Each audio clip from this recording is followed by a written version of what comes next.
கடுகு, உளுத்தம் பருப்பு தாளிக்கிறதுக்கு கடலை பருப்பு, காஞ்ச மிளகாய் ஒரு 4-5, நல்லா ஒரு பெரிய ஸ்பூன்ல கடலை பருப்பு. இப்போ குக்கர்ல எண்ணெய் விட்டுருக்கேன், எண்ணெய் காஞ்சிருச்சு. இதெல்லாம் போட்டு பொரிய விட்டுக்கலாம்.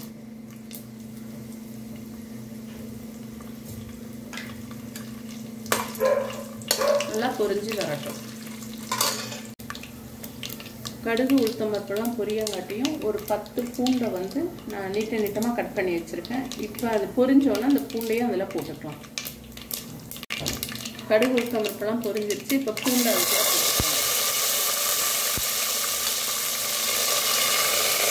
பூண்டு போட்டாச்சு. இப்போ 10 தக்காளியை, நல்ல பழுத்த தக்காளியை பொடியாக கட் பண்ணி வச்சுருக்கேன். அந்த பூண்டு கூடயே இதையும் போட்டுக்கலாம்.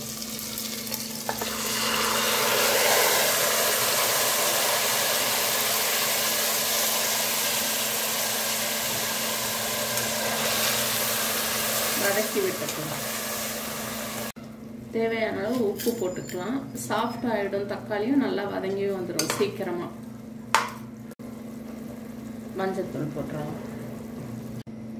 நல்லா வதக்கிக்கலாம். எண்ணெயெல்லாம் பிரிஞ்சு வர்ற அளவுக்கு வதக்கிக்கலாம். இது ஏற்கனவே தக்காளியில நல்லா தண்ணி விடும். வதங்கினோன்னு பார்க்கலாம். வதங்கி வர்ற வரைக்கும் மூடி வச்சிருக்கலாம்.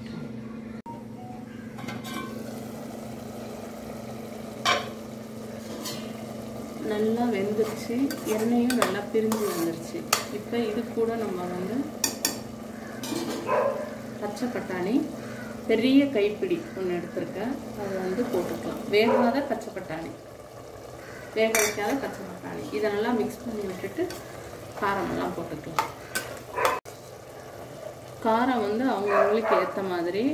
காஞ்ச மிளகாய் போட்டிருக்கோம், அதனால நம்ம வந்து மிளகாத்தூள் வந்து நான் 2 ஸ்பூன் போடுறேன். காரம் அவங்கவுங்களுக்கு ஏற்ற மாதிரி. பிளெயின் மிளகாத்தூள் நல்லா மிக்ஸ் பண்ணி விட்டுறலாம். தக்காளி வந்து தண்ணி விடும், அதனால கொஞ்சமாக தண்ணி விட்டால் போதும். இது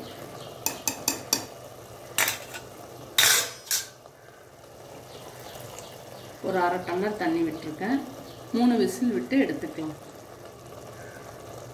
நான் சொல்ல மறந்துட்டேன், இது கூட கொஞ்சமாக புளி. இது புளிப்பாக இருந்தால் நல்லாயிருக்கும். White sugar 1 spoon. இதுவும் அவங்கவுங்க டேஸ்ட்டை பொறுத்து தான். நான் தண்ணி பத்தலை, அதனால இன்னும் ஒரு 1/4 டம்ளர் தண்ணி விட்டுருக்கேன். கொதிக்க ஆரம்பிச்சிருச்சு. இப்போ மூடி வச்சு 3 விசில் விட்டு விசில் சத்தம் அடங்கணும்னா நம்ம பார்க்கலாம். விசில் சத்தம் அடங்கிருச்சு. 3 விசில் விட்டாச்சு. பட்டாணியெல்லாம் நல்லா வெந்துருச்சு. இப்படியே தொக்கா வச்சுக்கிட்டாலும் இட்லி, தோசை, சப்பாத்தி எல்லாத்துக்குமே நல்லாயிருக்கும். நான் கொஞ்சம் தண்ணியாக வச்சுக்கிறதுனால இன்னும் கொஞ்சம் ஒரு 1/2 டம்ளர் தண்ணி விட்டு கொதிக்க விட்டுட்டு எடுத்துக்கலாம் அப்படின்னு இருக்கேன்.